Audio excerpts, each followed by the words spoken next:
আমরা সারা দেশ থেকে মনোনয়ন আহ্বান করেছিলাম যারা প্রার্থী হতে চায়। এর পরবর্তীতে আরও 2টি দলের সাথে আমাদের একটি রাজনৈতিক সমঝোতা হয়েছিল সংস্কার প্রশ্নে। তখন আমরা বলেছিলাম যে আমরা 3টি দল মিলে যে সংস্কার জোট আমরা একত্রে নির্বাচনে অংশগ্রহণ করব। কিন্তু এরপরেই শরীফ ওসমান হাদির যে শাহাদাত বরণ এবং তাকে প্রকাশ্যে গুলি করার মাধ্যমে বাংলাদেশের রাজনৈতিক প্রেক্ষাপট অনেক বেশি পরিবর্তন হয়েছে।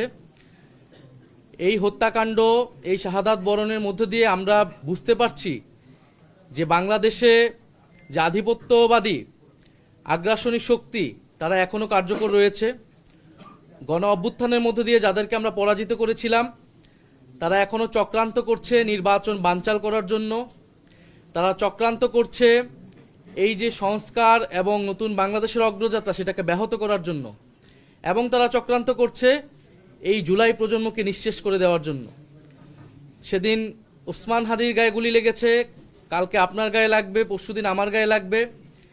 কারণ প্রথম এবং প্রধান টার্গেট করা হচ্ছে এই জুলাই গণ অভ্যুত্থানে যারা অংশগ্রহণ করেছে সারা দেশের তরুণরা, নাগরিকরা, শহীদ পরিবার, যারা আহত যোদ্ধা রয়েছে। ফলে এই পরিবর্তিত প্রেক্ষাপটে আমাদের কাছে মনে হয়েছে, আমরা দলীয় ফোরামে আলোচনা করেছি যে আমাদের এই মুহূর্তে এই নির্বাচন সুষ্ঠুভাবে সম্পন্ন করার জন্য, প্রতিযোগিতা পূর্ণ করার জন্য, এবং যাতে আধিপত্যবাদী কোনো শক্তি আমাদের এই গণঅভ্যুত্থান পরবর্তী অগ্রযাত্রাকে ঠেকাতে না পারে, সেজন্য আমাদের বৃহত্তর ঐক্য প্রয়োজন। সেই তাগিদ থেকেই আমরা জামাতে ইসলামী এবং তাদের যে সমমনা 8 দল রয়েছে তাদের সাথে আমরা কথা বলেছি, এবং তাদের যে নির্বাচনী সমঝোতা, জাতীয় নাগরিক পার্টি এনসিপি সেই নির্বাচনী সমঝোতায় সম্মত হয়েছে। আমরা জাতীয় নাগরিক পার্টি এনসিপি এবং এই সমমনা 8 দলের সাথে আমরা একত্রে নির্বাচনে অংশগ্রহণ করব বলে আমরা সিদ্ধান্ত নিয়েছি। দ্বিতীয় বিষয়টি হচ্ছে এই নির্বাচনী সমঝোতা, এটি একদিকে যেমন নির্বাচনী বৈতরণী পার হওয়ার জন্য, অন্যদিকে আমাদের যেই এনসিপি প্রথম থেকে সংস্কার বিচার প্রশ্নে আমরা কাজ করে যাচ্ছিলাম, সেই সংস্কার বিচার এবং আধিপত্যবাদ বিরোধী, দুর্নীতি বিরোধী এই বিষয়গুলোতে আমাদের ন্যূনতম কর্মসূচিও থাকবে। আমরা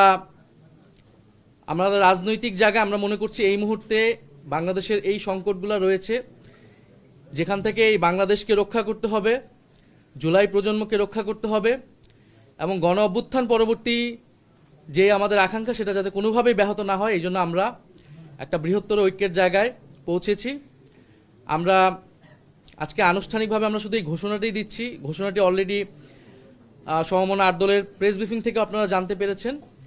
আমরা আগামীকাল হচ্ছে আমাদের যে প্রার্থীর বিষয়টা আছে সেটা আমরা চূড়ান্তভাবে আপনারা ঘোষণা দিব, এবং সমঝোতায় আমাদের যে প্রার্থী তারাই নমিনেশন ফর্ম জমা দিবেন, এবং সারা বাংলাদেশে আমরা একত্রে নির্বাচনে অংশগ্রহণ করব, এবং জাতীয় নাগরিক পার্টি এবং তাদের সহযোগী সংগঠন গণভোটের পক্ষে ক্যাম্পেইন করবে, এবং যেখানে আমাদের প্রার্থী থাকবে না সেখানে অন্য যারা প্রার্থী থাকবেন এই সমঝোতা তাদেরকে সহায়তা করবেন, তাদের পক্ষে ক্যাম্পেইন করবেন।